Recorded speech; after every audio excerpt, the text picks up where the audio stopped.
Hey, and welcome to the Motherhood Unplugged podcast. Today I have Naz and Ivy with me, and we'll be discussing all things motherhood. And before we begin, I'd just like to thank Ashley Furniture Home Store for sponsoring this podcast. So, Naz and Ivy, thank you so much for being here. For those who are watching, Naz is coming to us live from a different location, so that's why we have this whole computer and everything set up. Thank you guys so much for being here. I really appreciate it. Yeah, so for those who don't know, we were going to start a podcast together all about motherhood. And then, just life started lifing and one thing led to another. And here we are, and they're on my podcast, and I'm so excited. I've wanted to have this conversation for a long time, and one of the reasons that I really wanted them to be here is because of the fact that I think online there are two content creators, firstly, but they also talk about motherhood, but in a way that's very relatable, that's honest, and it's like candid, just the same way I talk about motherhood. Like they're not afraid to talk about some of the struggles, some of the hardships, but also the great things that come with motherhood. And so I think that's why for this episode, I just want us to talk about motherhood in general. So in fact, my first question is, so motherhood, question mark. Let Nazreen go first. Okay. I mean, it's a joy. It's so lovely. I love it here. I really, really do. As much as sometimes it can get so hard. You feel like you're in the trenches, you're in the ghetto, we're in there together, guys. I know you guys are in there with me. Yep.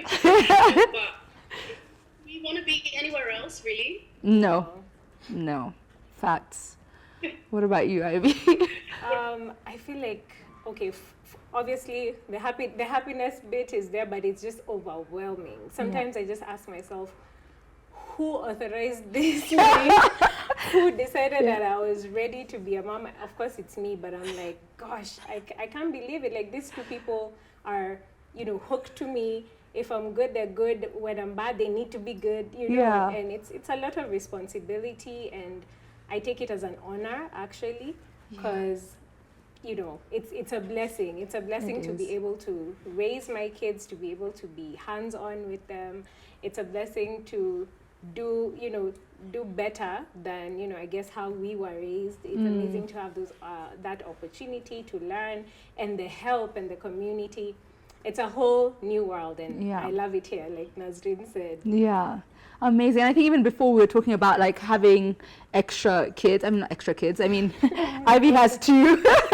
Naz is on 3 like me, and I think we were just talking about the fact that it gets easier. So maybe we can even touch on like what was your experience having 1 child, then going on to 2, then Naz the 3rd. Like what was your first time experience? Let's start there. I think personally 0 to 1 was the hardest transition to make. To actually step your foot into motherhood for me was like my whole world flipped upside down. You go from being quite carefree, quite waking up anytime you like, late nights if you want, late starts if you want, sleep. And work and all those other things and sleep. Yes. But it just, everything changes. Now being 3 babies in, I would say I don't know whether I'm an easier mum than I was with the first and the second. Yeah. But God, it's been so much easier. Yeah. So much easier. And I don't know whether you guys agree. Yeah. Definitely. I don't know whether you agree, Tat, on number 3, but yeah, no, I definitely agree.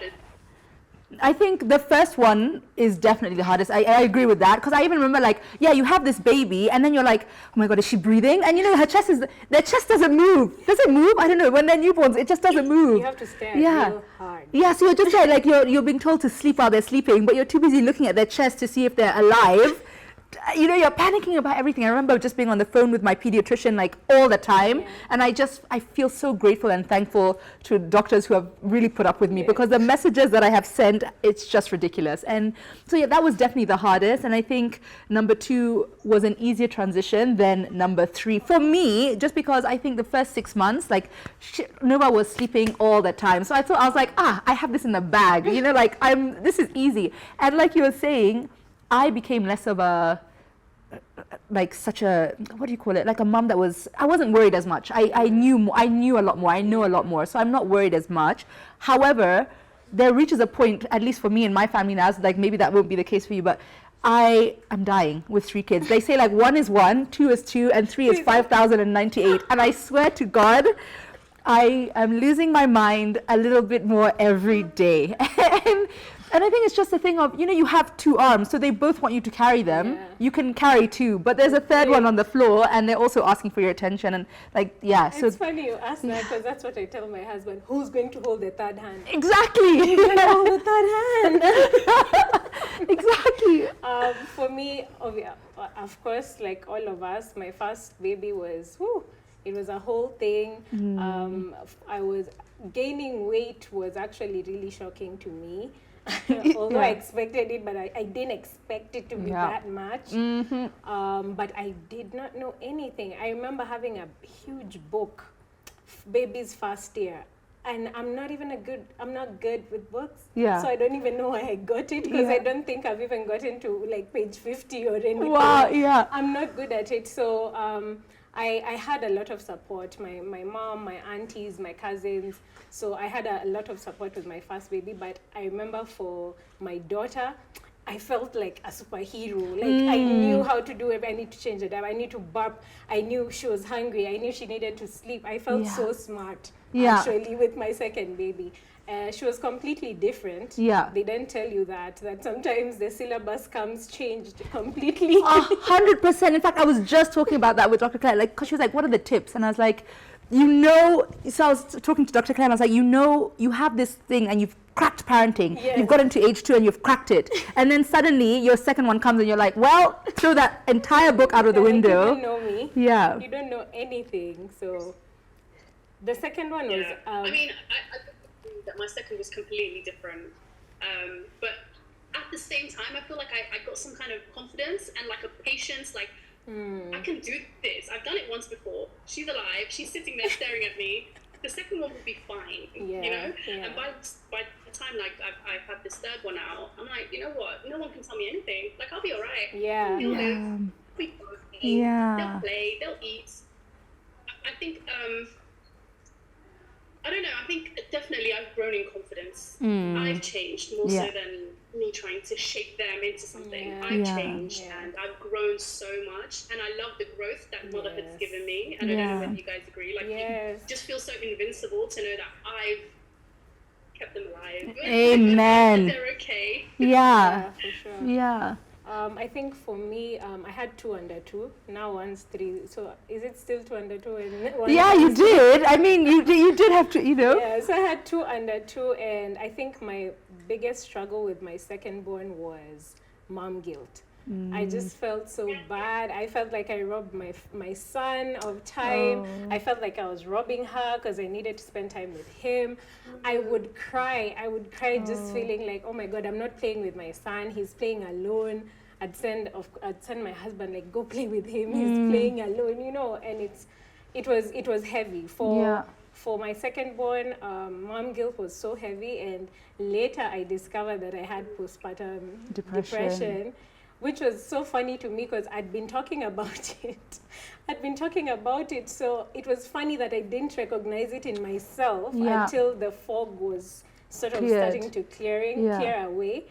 But that was my biggest struggle, mom guilt. Yeah, I think Dr. Claire even touched on it, and she mentioned specifically that moms don't know that they're in postpartum depression, that you can't see it for yourself. So it's really important for you to have that support around you who's able to like pinpoint it and then ask for the support that you need. Because I was also telling her I had the same thing. I had postpartum, like with Nova, it was postpartum rage. So I was like literally, the rage I felt towards my children was really difficult to process. And then also with Olive, I feel like it wasn't really hard. Yeah. Sorry? We have the trio of postpartum mental health kit. I feel like I had postpartum anxiety. Wow. Like we all have different something. experiences. Because with my first, I'm definite. When we hit the trio, guys, we've got the Destiny's Child of postpartum. Oh my God. Because I feel like this should be like the Destiny's Child. This podcast, this episode should be the Destiny's Child. Oh, sorry.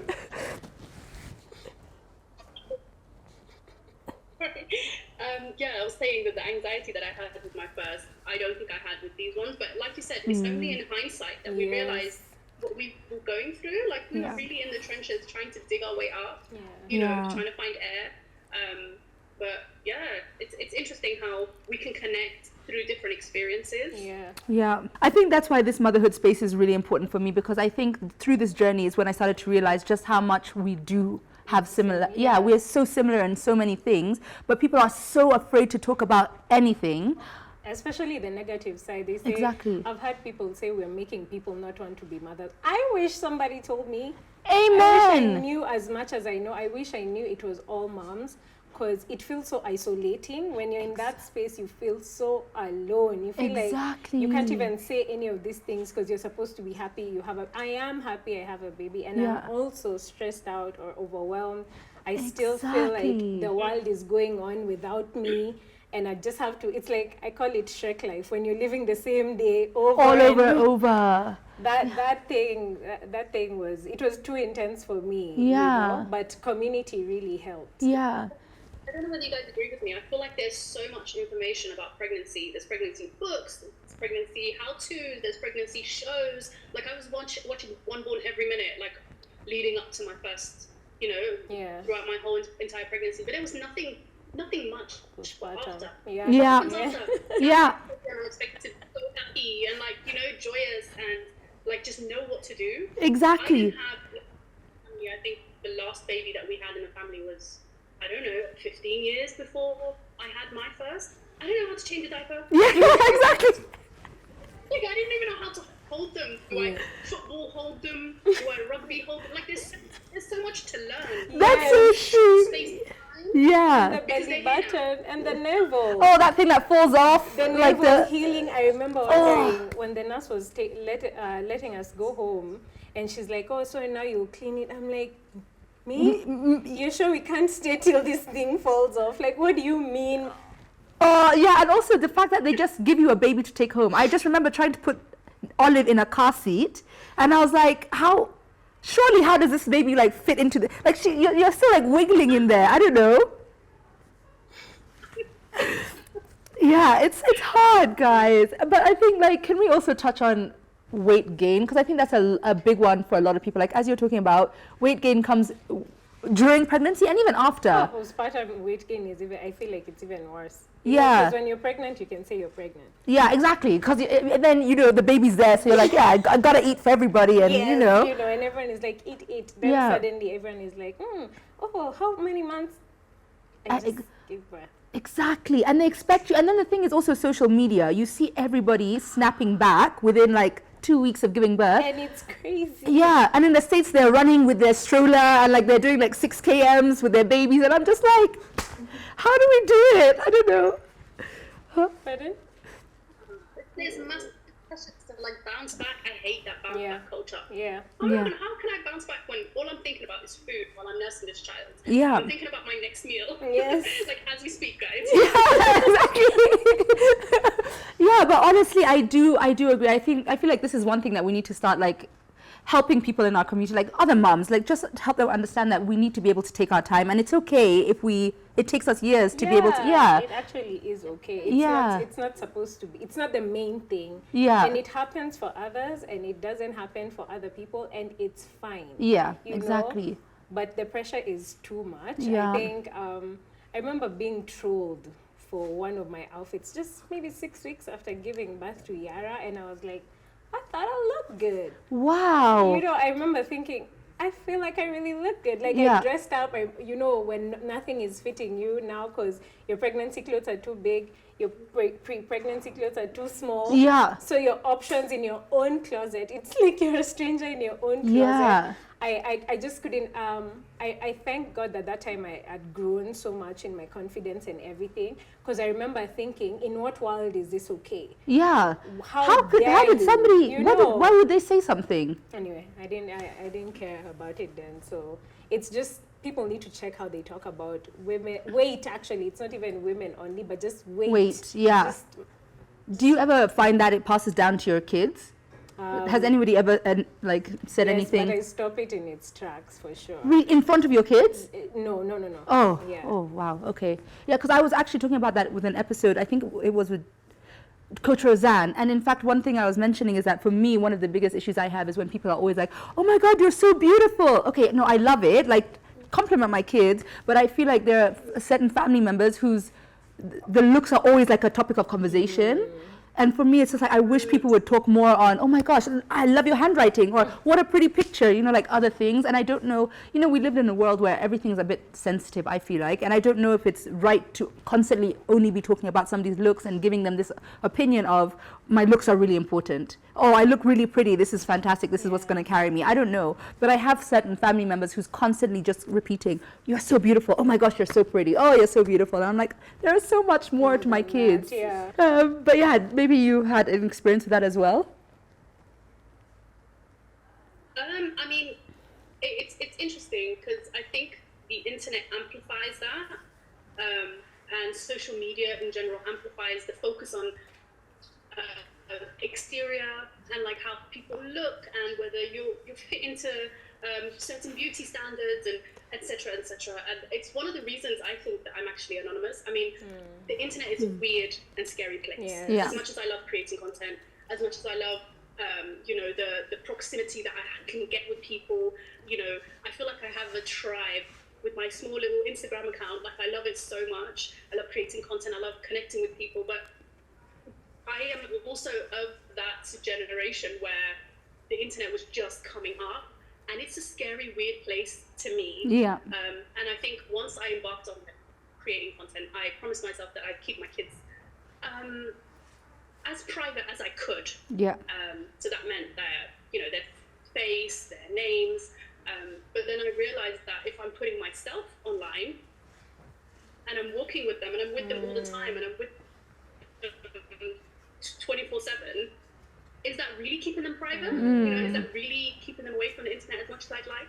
So that's one of the reasons why, actually the biggest reason why you don't see me, you're not seeing me right now. But I still love to talk and I still love to share and I still love to create content. So you're going to be hearing a lot of me. Yeah. Maybe not seeing a lot of me. Yeah. Amazing. No, I love that for you. And I don't know about you, because, you know, you put your kids online like me. Yeah. So I don't know what you feel about it. I constantly have conflicting thoughts. It's a very conflicting space because I know we share our children because we're proud of them. Yeah. It's nothing about, you know, trying to capitalize on them or anything like Yeah. that. We're just proud parents. I remember, especially for my son, since my pregnancy was not public, I was just so happy. About it.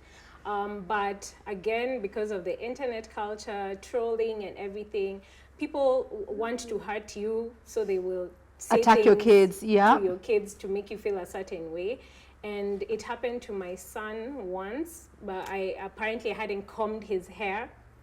And I'm like, I mean, mind yours. But anyway, so it was a whole thing. I had to reach out to the blog and ask them to pull down the post because the comments They wrote a post? Yeah. They always write posts. Oh my gosh. Okay, Yeah. sorry. But okay. that was my first, honestly, it was my first time to say no. You know, it was my first time to stand up to them and be like, this is wrong. All these comments are nasty. If you are really, because they were like, no, you know, we're not enemies. We're just, you know, it's just content. I was like, but I am okay with that. My children never chose this life. So I asked them to pull it down. And first they said they're deleting comments. I was like, it's not good enough. And they ended up pulling down the post, which makes me think that they know that they shouldn't be writing about children. But we live in Kenya where people do what they want to do. Wow. That's really crazy. So after that whole fiasco, I reduced posting them, obviously. And for my daughter, I know I have posted her significantly less than her brother. But my goal is by 3, actually this year, I'm just, you know, now that they're in school and everything, it's not my main thing. I can't promise to never post them, but I am working on not posting them as much. Yeah. That's so interesting. I feel like for me, because I post my kids quite often, and I've also been going through these internal debates. Like, I don't know what's going to happen in 18 years and where we will be with like cybersecurity and things like that. Like, and I feel like I've tried to take steps to ensure safety. Like, you'll never see our day-to-day routine, so that somebody won't know like where to find them on a Monday, for example, or you won't post, like I won't post now that I'm here right now. I'll post this maybe 2 hours after I've gone, or something like that. Like, I'm trying my best to have these like online safety protocols, but I, you know, also at the end of the day, I also read a lot online where people are like bashing parents for posting their kids online, and I also get where they're coming from, and it gives me like a source of anxiety of like, am I doing the right thing? but I love the work that I do, and people do come from my page for like this motherhood space, and you know, at the end of the day, it's how I make money to bring them up. So I'm like always on this. I think the intention goes a long way, because you do know if you're using your kids in a not so good way. Yeah. So whether you accept it or not, you know. Yeah. So you know what I believe, you know, we believe that parents know what's best for their kids. So Yeah. you just do what's best for your kids and your family at the time. Yeah. For me, I also don't post them crying or, you know, in stressful situations. I don't think it's fair. Or any embarrassing, you know, private Situation. moments that, you know, you'd be like, oh, the baby is so cute, he took a poop.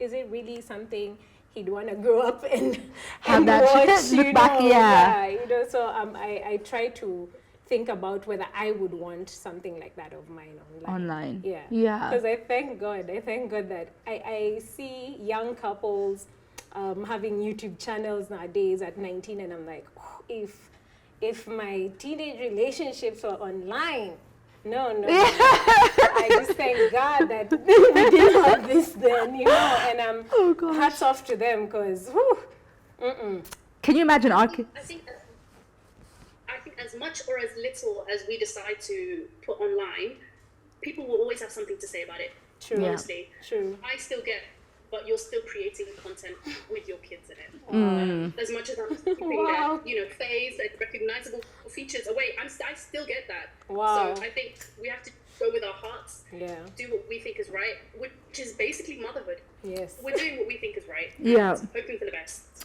Yeah. Do you guys think that our kids are going to be those online like TikTok? I don't know, dance. Because personally, I feel like Olive is headed in that direction, and I can see her 16 like doing the like trend. I don't know. I'm a bit nervous. My house is we're both creatives, my husband and I just dropped my song last week. Amazing! I saw it so good. We're gonna drop the link and everything for that. Yeah. So my kids sing along. They ask for the song, so I'm like, probably, you know, probably. And I'd like to make it easy for them. Yeah. It shouldn't be as hard as we had to figure it out and everything. So let's wait and Let's see. see. But I don't mind a doctor. Yeah, exactly. I'm very also. Pilot, engineer. Yeah. No, come on. Either way. Either way. Yeah.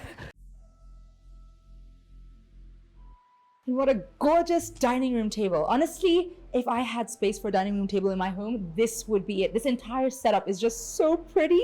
I love it so much. And I could definitely see myself like, you know, hosting guests with these little cute like bowls and mugs. Absolutely love it. What do you guys think about this table?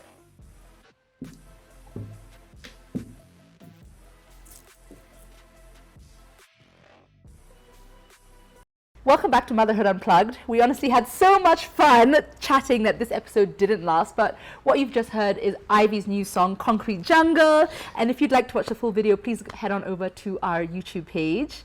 Ivy, maybe you can let us know like how you feel doing that, and like how do you think your kids feel about like watching you on screen like that? Oh, they love it, first of all. They always, like, we play it back to back in the house, but I feel good. It's been a long time coming. It's Amazing. a step that I hadn't taken in my music career, and I'm so happy, so excited, and there's definitely more coming. And thank you for the support so far. Amazing, we can't wait. And I think you were just talking about the fact that, you know, you had maybe like a little bit of anxiety leading up to you actually putting out your music. Yes. And so just to relate that back to motherhood, I think, you know, for me personally, I felt that they really pushed me to kind of go outside my comfort zone, because they're like, I'm modeling it for them. If I want Yes. Olive, Marley, and Nova to stand up for themselves and to be able to like, you know, do the hard things, Yes. I have to like show them how it's done. So I've found that, I don't know if it's the same for you, but like they've really pushed me out of my comfort zone to a point where I wouldn't be where I am today because without them, firstly, and secondly, I find myself standing up for myself a lot more because of being a mum. Yeah. I don't know. Yeah. So, Nazreen. Amazing. First of all, I love the theme of your song.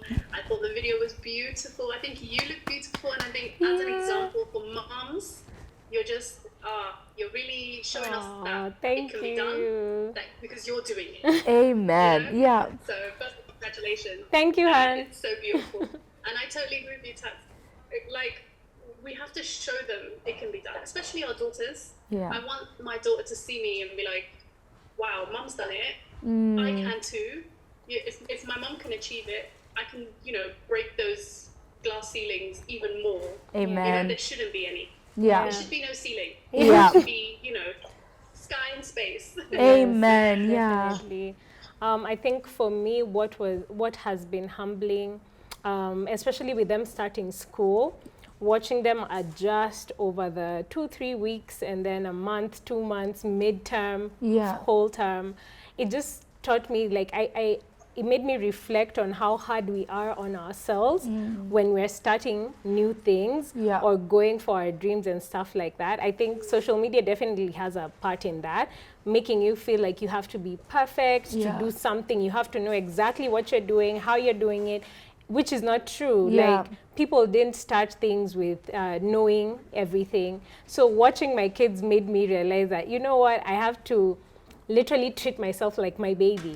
Yeah, exactly. As I walk through this new space, and and it'll get easier, and it did, and I'm so happy I did it. And that's what I think when Nazreen talked about growth, for me, that's a growth my kids have brought back to me. Like, I recognize when I'm scared, and I know how to take care of myself through that initial fear. Yeah, because we do it for them every day. All the time. But in fact, don't you, like, as it is a beautiful thing, on the other hand, on the other side of that, do you sometimes not get, like, incredibly frustrated with having to deal with their emotions every day? I don't know, because I feel like that's my hardest.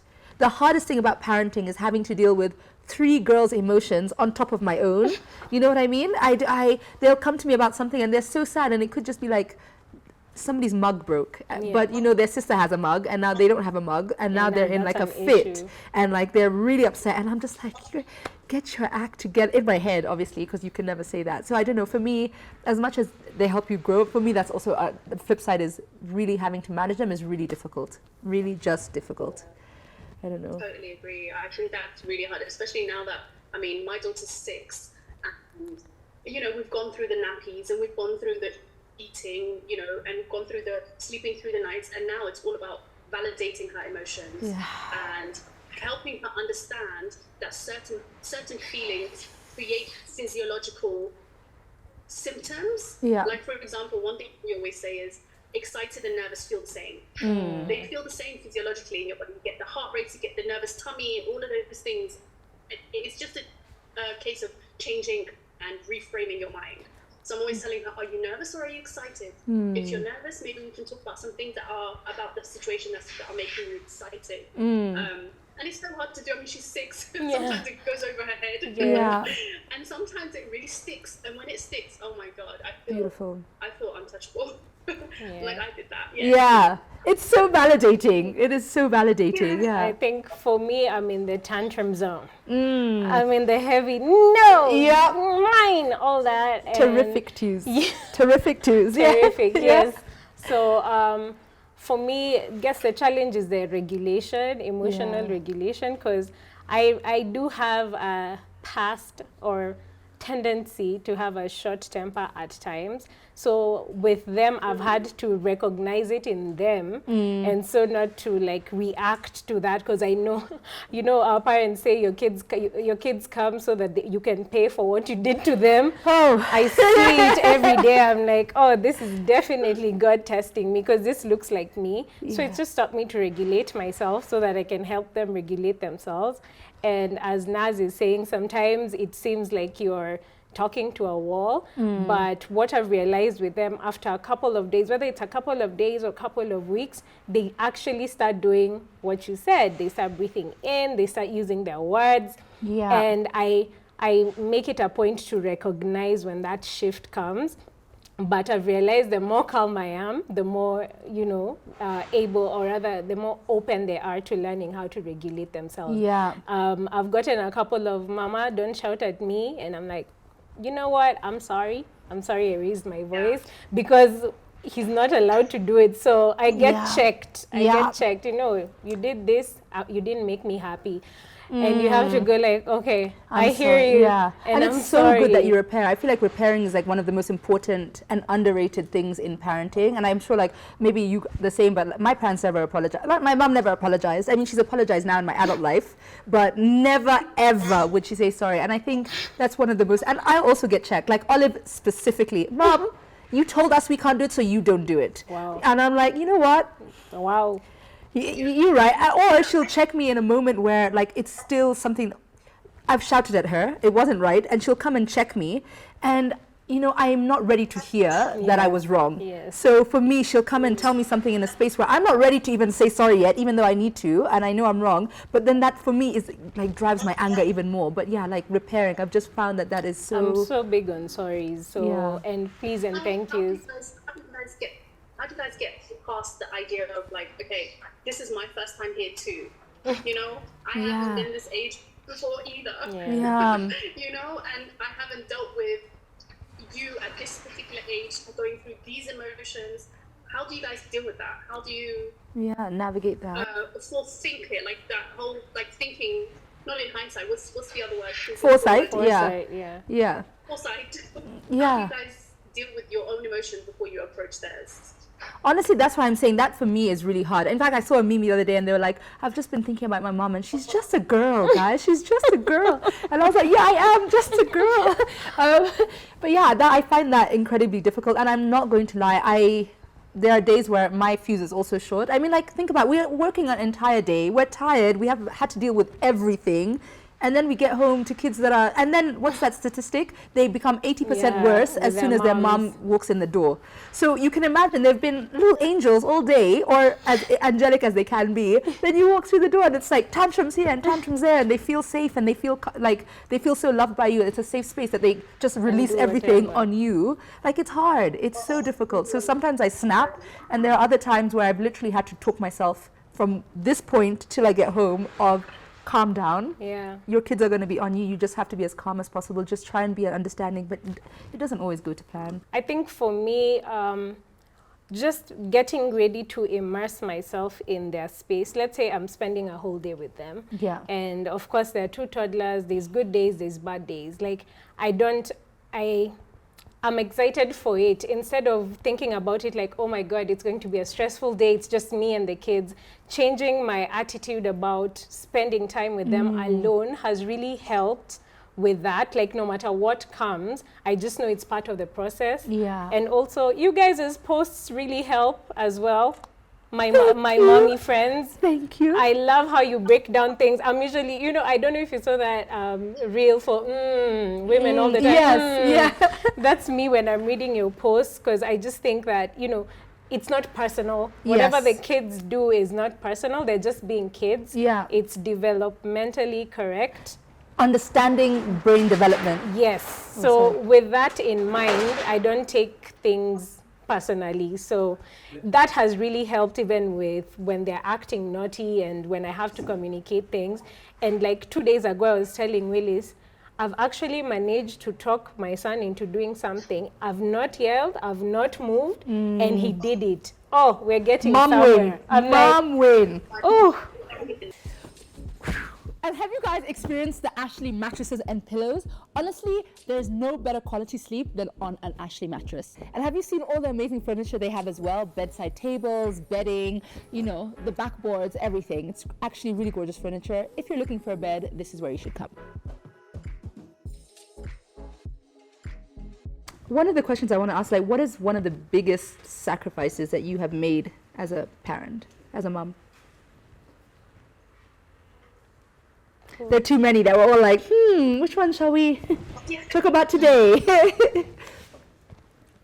For me, I would say the biggest sacrifice I've definitely made is taking a step back from my career and staying home with my kids. So a lot of my content is surrounding, you know, being a stay-at-home mom and choosing not to work. Which obviously, once you go through all that education and you get the degree and you're like, you know what, this is me, I'm going to be a professional woman. To then take a step back and stay home with the kids, it feels, especially at the beginning, a huge sacrifice. Yeah. And I think it's one of those things that I've talked myself out of it so many times, and then it just felt like the best fit for me, our kids, our family, for me to just be home for a few years. So a few years turned into now going on 6. But yeah, I think that was a big sacrifice for me. But it's a sacrifice I was happy to make. Yeah. I'm happy to still be making it. I'm really happy and I'm really content right now. And I think as far as staying at home and being a stay-at-home mom goes, I think you need to be happy and content. If it feels like too much of a sacrifice, like you've got too much FOMO surrounding it, you really need to reconsider. Yeah. You know, the path that you've chosen, because I think that can really impact your kids. The regret, Exactly. you know, Taking everything for twice about the granted. decisions that you've made in your life. It can have a huge impact, not just on yourself, but also on your kids. You have to be sure. Yeah. And I think your kids are really, I mean, not everyone has the opportunity to also be at home with their kids. You know, there are some people I think would also love to, but aren't able to. And I know that's a huge sacrifice, because at the end of the day, that's also a part of you that you're, you know, stepping away from. But I think your kids are really going to appreciate the fact that they got to spend this time with you, you know. And as time goes on, when kids get older, there's a lot more they want to do. They don't even want to be with us, you know, at some point. Yeah, so I think your kids are really going to appreciate that, Naz. Have you ever felt any resentment for making that decision? I think with any decision that you make in life, you always feel like, am I making the right one? Until you've been a few years into it or a few months into it and you realize, okay, this was for the best. Yeah. For me. Yeah. I think the first few months or few years, and you're thinking, you know what, I could have been making that money, I could have been building my career, I could have been soaring, I could have, should have, would have, could have. Yeah. But I think once you're deep into it, the resentment, I wouldn't call it resentment, I think it's more like I said, FOMO. You feel like you're missing out on something. Yeah. When you're a stay-at-home mom, you feel like everyone is moving at a faster pace than you are. But I don't feel like that anymore, because Amazing. I think I've gotten myself into a routine. I think I've gotten myself into a state of contentment where I'm like, you know what? In hindsight, this was absolutely brilliant for me and my family. And I think if I could do it all over again, I would do it exactly the same way. Amazing. That kind of makes everything a lot better. Yeah. So I don't think I ever had intense resentment. I had FOMO. Yeah, I get that. And I think we all do at different parts, right, Ivy? I don't know about you. For me, it was also my career, because I had just gotten into, you know, the height of my career at that time. I remember I was in the newsroom. I was doing a lot, and I was loving it. So since I was pregnant during COVID, it was like immediately I made it open that I was pregnant, especially with my boss. I was one of the first people to be told to work from home. So immediately my whole working situation changed. Yeah. I'm not in a group anymore. I'm meeting people through Zoom and stuff. So I just got, I literally got unplugged. Wow, yeah. And it felt terrible. I'll say the truth. I cried a lot about it. Even postpartum, I'd miss going back to work. I'd think, I remember I had to actually unpack it even in therapy and stuff, because I grew up with a corporate mom. Yeah. She's worked hard all our lives. So I don't know, there was nowhere in my mind you could tell me I'm a good mom and I'm not in an office. Wow, okay. You know, I hear it, but within me, I wasn't accepting it. So I had to unpack that and just realize that, again, my mom had her own set of circumstances that pushed her to live as she did. And I have a different set of circumstances, and I can't be guilty for where I am, because like we've just said, it's a privilege. It's a privilege to stay home with your children, to be able to raise them in their formative years. Yeah. It's something that I feel most women would want to do, because the other thing that made me feel better about it was talking to corporate moms, my friends, and realizing how grueling it was for them to leave their kids to go back to work. Yeah. How pumping in the office is so uncomfortable, or having to carry your milk and all that. So I was just like, oh my God, we're both ends are suffering, you know. We're all feeling some sort of way about it. But eventually, once I keep talking about my mental space, because once I fix it here, it gets better. Amen. I think that's so truthful for everything that we do in life. Like we need to deal with it. So I just accepted that this is the season I'm in, and I'm going to be the best stay-at-home mom that there is. I'm going to enjoy every single moment. I'm going to play with them. I'm going to do all that instead of just wishing I was somewhere else. Yeah. Just making the most of where I was. And now it's 3 years in. Here I am, you know. Amen. Back Making in it. music videos. Yeah, you and know? I'm like, doing your thing. all thanks to them, and I'm so glad that they're here for it, honestly. Amazing. Honestly. And then as we're talking about this, like, what about, you know, I know you both have super supportive and like loving partners. So what does that feel like to have like a dad that's, you know, really, like, how do they play out in your parenting journey? I think in this day and age, dads have stepped up. Can we just really give them props? The dads of this generation, the millennial dads, wow. You guys have, I don't think we'd be the mothers that we are if it wasn't for the top-notch dads. You know, the ones who support their partners or their, you know, co-parents, the ones who are so, like, they want to do a good job. Yeah. You know? Yeah. And I think if it wasn't for them, it would make it harder. I think we'd still do it. Yeah, It'd still be okay. you know. Yeah. But I think it would make it harder. Yeah. What about you, Ivy? He's played a big part. I thank God. Yeah.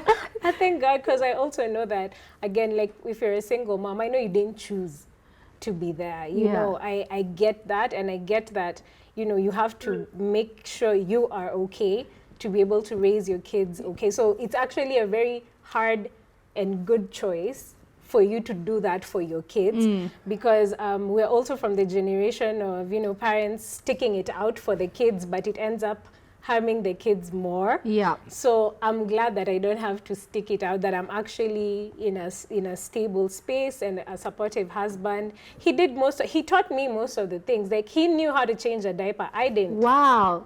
I remember the nurse had something to say, and I was like, ain't nobody asked you, first of all. Wow. Because the guy is doing it.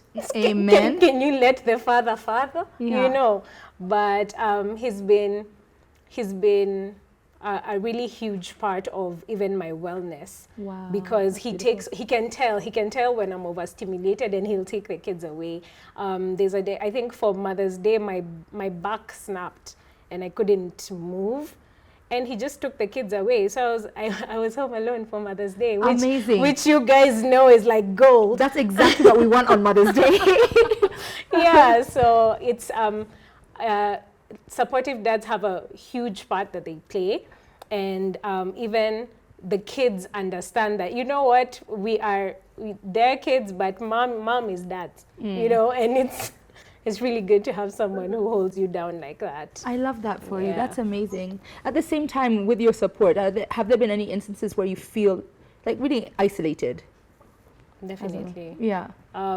After what is it called? Paternity leave. Yeah. 2 weeks paternity leave, then they go back, and you're just like, wow. Get used to him. Yeah, you're like, okay, so you just go back to your life, you know, your meetings, coming back home late, and I've been with the kids all along, you know, saying you come back at 5, come back at 9, you think it's nothing. Yeah. It's everything. Yeah. I was waiting for That is 5 everything. I was waiting for 5 o'clock, you know, but it's just ups and downs, and communication makes that better. Yeah. I actually meant in just generally like motherhood, but yes, I do. Oh, yeah, okay. like in motherhood generally, do you feel isolated in? Yeah, have you ever experienced a time where like I'm really lonely in this journey, or like? Not really. I feel like community, social media wise, community has been so ingrained in the experience, and it's been like, that's the best gift from social media, despite all the negatives that come with it. The best, it's like you guys, Exactly. we spoke online before we ever met for a whole while. So Yeah. But I think that only works if we are honest about motherhood. Yeah. And that, because if there's no honesty in it, we won't be able to. I feel like it's more isolating when we're not honest about it. You know? Yeah. Because now we're putting on a facade, we're pretending that it's like only happy times, it's only highs, you know, it's really hard sometimes. And if we don't speak about it and touch on the really difficult parts of it and connect with people on those levels, it can be really isolating. Yeah. It can be really lonely. Yeah. It can be so like nobody else is going through this but me. Yeah, You know? exactly. Yeah. 2 a.m. feeds. And it's really nice to be able to go online, like you said, on the social media here, and just be able to connect with someone who's also awake at that time. There's been so many times I've, gone online and tapped it online and, we had a little chat about everything. Yeah. Usually our firstborn daughters. going through it. Yeah. Yeah, it's I nice completely to be able to connect on a deep level Yes. with other mothers. And then honest level. Yeah. Yeah, I think social media is a great space for that. Yeah, I definitely agree. I think without, you two and others that I follow online, I really would not be able to be as confident as I am now, or just, I would feel a lot more lonely. But yeah, I guess as we're wrapping up, my last question to you both would be, is there something along this journey that you have regretted or wish that you could have changed? Is there something that you've regretted along this motherhood journey?